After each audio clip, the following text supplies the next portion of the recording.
কেউ কথা রাখেনি। ৩৩ বছর কাটলো, কেউ কথা রাখেনি।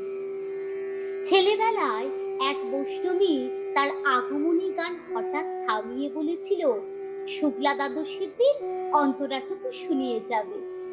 তারপর কত চন্দ্রমুখ অমাবস্যা এসে চলে গেল, সেই বৈষ্ণবী আর এলো না। ২৫ বছর প্রতীক্ষায় আছি। মামাবাড়ির মাঝি নাদের আলী বলেছিল, বড় হও দাদা ঠাকুর, তোমাকে আমি ৩ প্রহরের বিল দেখাতে নিয়ে যাব। সেখানে পদ্ম ফুলের মাথায় সাপ আর ভ্রমর খেলা করে। নাদের আলী, আমি আর কত বড় হব? আমার মাথা এ ঘরের ছাদ ফুঁড়ে আকাশ স্পর্শ করলে তারপর তুমি আমায় ৩ প্রহরের বিল দেখাবে। এত রয়েলগুলি কিনতে পারিনি কখনো। লাঠি লজেন্স দেখিয়ে দেখিয়ে চুষেছে লস্কর বাড়ির ছেলেরা। ভিকারির মতন চৌধুরীদের গেটে দাঁড়িয়ে দেখেছি ভিতরের রাস উৎসব।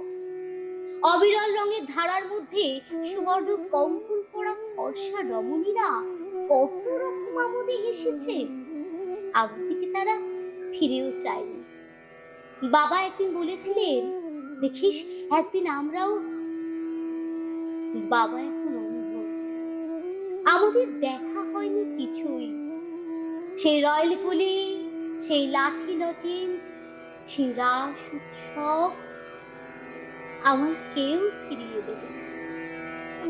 বুকের মধ্যে সুগন্ধি রুমাল রেখে বরুণা বলেছিল, যেদিন আমার সত্যি খুব ভালোবাসবি সেই দিন আমার বুকেও এরকম আতরের গন্ধ হবে। ভালোবাসার জন্য আমি হাতের মুঠোয় প্রাণ নিয়েছি। দুরন্ত ষাঁড়ের চোখে বেঁধেছি লাল কাপড়। বিশ্ব সংসার তন্ন তন্ন করে খুঁজে এনেছি ১০৮টা নীল পদ্ম। তবুও কথা রাখেনি বলুন। এখনো তার বুকে শুধুই মাংসের গন্ধ। এখন সে যে কোনো নাই, কেউ কথা রাখেনি।